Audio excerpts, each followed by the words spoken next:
Bonjour à tous et à toutes. Nous voilà déjà rendus au mois de juin.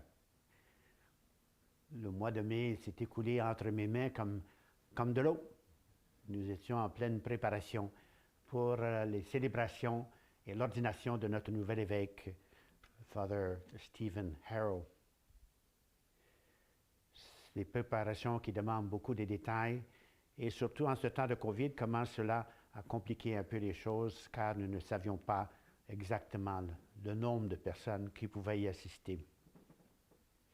Mais je voudrais dire cette fois-ci, dans cette dernière occasion que j'ai de vous parler, de vous remercier. Premièrement, je voudrais remercier le Seigneur de m'avoir appelé à cette vocation d'être évêque de Prince-Albert. Ce fut vraiment un don, une mission et une joie pour moi d'être votre évêque et d'avoir été appelé. Et je remercie l'Église d'avoir eu confiance en moi et qu'il m'a permis de vraiment pouvoir être votre pasteur pendant ces 13 ans ou presque 13 ans de service. Je voudrais remercier aussi la Société des missionnaires d'Afrique, dont j'en suis membre, de les remercier, de m'avoir appuyé dans tout ce que j'ai dû remplir pour la société, pour la mission en Afrique, la mission ici, et aussi d'être votre évêque. Je remercie aussi les membres de ma famille, mes frères, mes sœurs, mes neveux et nièces qui m'ont certainement été un encouragement pour moi dans ma vie et de surmonter les défis de la vie de chaque jour comme pasteur. Comme vous le savez, être pasteur aujourd'hui n'est pas si facile que cela et cela implique beaucoup de temps de tension et de stress, mais voilà que j'avais cet appui de ma famille et de tous mes prêtres qui, à tous les jours, ont prié pour moi, m'ont mentionné par nom, me disant nous prions pour notre évêque Albert.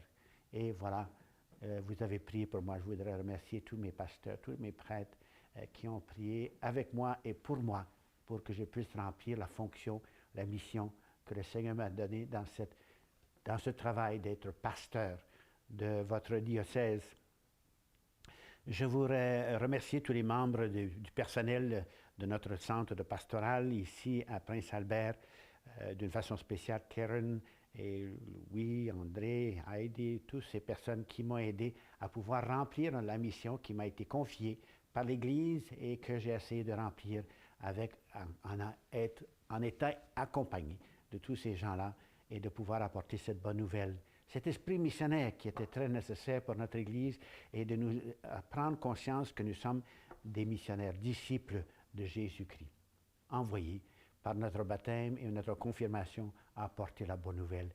Et nous avons pris le temps de nous appuyer, de nous supporter et de nous encourager les uns les autres à vivre ce baptême et cette confirmation, à cette communion de l'Église.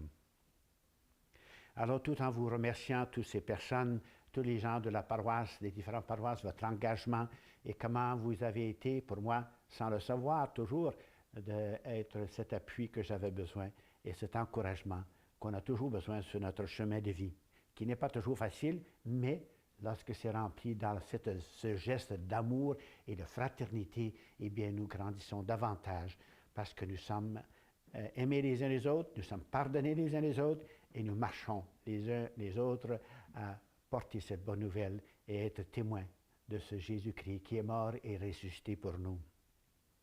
C'est ce geste, grand geste de l'amour. Alors, nous aurons le 11 juin l'ordination de notre nouvel évêque et je vais lui passer le bâton du pasteur. Ce bâton qui nous permet de dire que nous sommes pasteurs et pasteurs d'une église, d'une communauté et qui doit continuer à marcher de l'avant dans ce monde aujourd'hui et à la fin de ce temps de COVID, de marcher dans un nouveau monde, on pourrait dire un nouveau milieu dans lequel nous aurons à faire face dans les jours à venir. Alors, je prie pour lui, je prie qu'il soit fidèle à son appel et qu'il soit vraiment le pasteur que le Seigneur veut pour ce diocèse. Et je peux dire que je quitte un peu une larme aux yeux et un sourire au visage, car je prends maintenant ma retraite, comme nous disons en bon français. Et c'est avec une grande joie, à 75 ans, je pense, 76 ans, c'est temps de prendre un recul, mais aussi je vais certainement vous manquer et je vais certainement manquer votre présence et de voir vos visages et je vous remercie pour tout cela.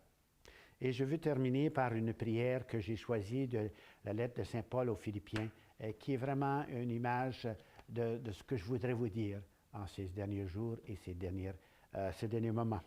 Je remercie mon Dieu chaque fois que je me souviens de vous, priant constamment avec joie, dans chacune de mes prières, pour vous toutes, en raison de votre partage de l'Évangile depuis le premier jour jusqu'à maintenant. J'en suis convaincu que celui qui m'a commencé un bon travail parmi vous l'achèvera au jour du Seigneur.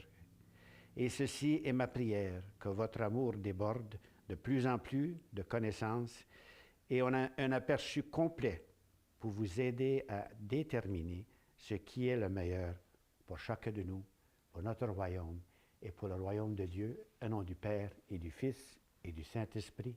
Amen. Merci et à la prochaine.